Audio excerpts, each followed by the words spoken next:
Welcome to Inside the Summit League. A couple of great races heating up right now in men's and women's basketball midway through the Summit League season. On the men's side, two teams went into the weekend unbeaten in league play. Neither of them came out of the weekend unbeaten. The first to fall was Western Illinois. Here are the Leathernecks at home against South Dakota State and North Dakota State at IUPUI on Thursday. The Leatherneck fans coming out for this one, over 4,000 on hand for this ball game, and the Leathernecks were banging in threes early. Jack Haupt, he made 4 threes. He had 16 points for the Leathernecks. Bouncing ball at the other end ends up in the hands of Tony Fegan, drops that in. He had 10 for the Jackrabbits. Ciola Clark made 1 shot in the game. He was 1 of 13, hits a 3 here to put Western up by 6, and that was the largest lead for either team. Nate Walters is running in this game. Walters goes over 2,000 points in his South Dakota State University career. Walters with his usual line in this one, 22 points, 5 rebounds, 6 assists. He played all 40 minutes and helps the Jackrabbits pull it out. Weren't sure if Terrell Parks was going to play in this one because of a wrist injury, but he played well. 14 points, 10 rebounds for him. SDSU freshman Jake Biddle played 19 minutes, had 1 big basket late to hold off Western Illinois, and Walters will also add a runner here late to put it away, and the Jackrabbits win at 59-53, first league loss for Western Illinois. So North Dakota State had a chance to remain the only unbeaten. They were at IUPUI on Thursday. Marshall Bjorklund snatches an offensive rebound. He had 8 points. Trayvon Wright was thrown in threes lately, or has been thrown in threes, made 4 more threes in this one. He has made 9 of his last 14 three-point shots. Lawrence Alexander for 3, and the Bison were 12 of 23 on long balls in the game. IUPUI made 4 of 17. At the other end, Sean Esposito hit a couple of them. He had 6 points, but Trayvon Wright, again, he had 16 points, 7 rebounds for Trayvon Wright, and again, he made 4 threes. NDSU shot 63% in the first half of this game. Corey Brown had 4 assists. Nice one there to Alexander. Alexander had 11.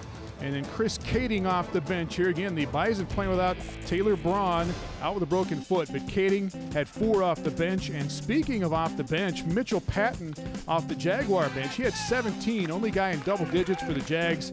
Trayvon Wright with a dunk here, and the Bison pound him 78-40. Well, North Dakota State continues to lead the league in field goal percentage at just under 49%. Marshall Bjorklund of NDSU leads the nation right now in field goal shooting at just under 72% on the season. Well, Oakland and Kansas City and South Dakota are the middle 3 in the standings on the men's side right now. They all split their 2 games this week. Here is Kansas City at Oakland and South Dakota at Fort Wayne.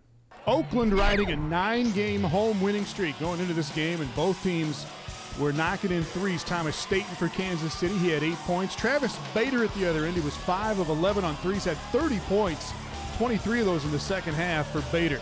Drew Valentine making a 3 of his own. He added 19 for Oakland. Tight game throughout, though. Nelson Kirksey with a 3 to tie it at 33 at the half. But Oakland pulled away with about 2 minutes to play. Corey Petros busts out here at 16 points, and Oakland hangs on and wins it 81-68. In Fort Wayne on Thursday, Frank Gaines and the Dons taking on the University of South Dakota. Javal Miles didn't shoot it particularly well. He was 2 of 15, made the first shot of the game, though, and the Coyotes made 3 straight threes, had an early 9-point lead. Dons got out there and threw a few down. Louis Jacobo hammers that one. Fort Wayne got within 4 at the half, and then Frank Gaines, 14, all of them in the second half. He gets Fort Wayne within 2 on that jam. Pierre Bland, he had 5 assists. Parts the Red Sea here amongst 4 defenders, finds Jacobo. The Dons go up 51-49 with 5 minutes to play. South Dakota went back up by 1, but Jacobo on a drive here puts Fort Wayne back up 59-58 with 34 seconds left. Dons up 2 with 6 seconds to play, and the Coyotes are going to get a good look at it. Javal Miles will get a heave here for the win, but not going to happen. And Fort Wayne holds on, beats USD 62-60. Frank Gaines at Fort Wayne maintains his number 3 status right now as the number 3 scorer in the league. He trails just Nate Walters and Travis Bader at the top of the list. Well, South Dakota, after that loss, they would come back and have a big surprise for Bader and Oakland on Saturday night, and the last unbeaten would go down. Saturday's game's coming up after this.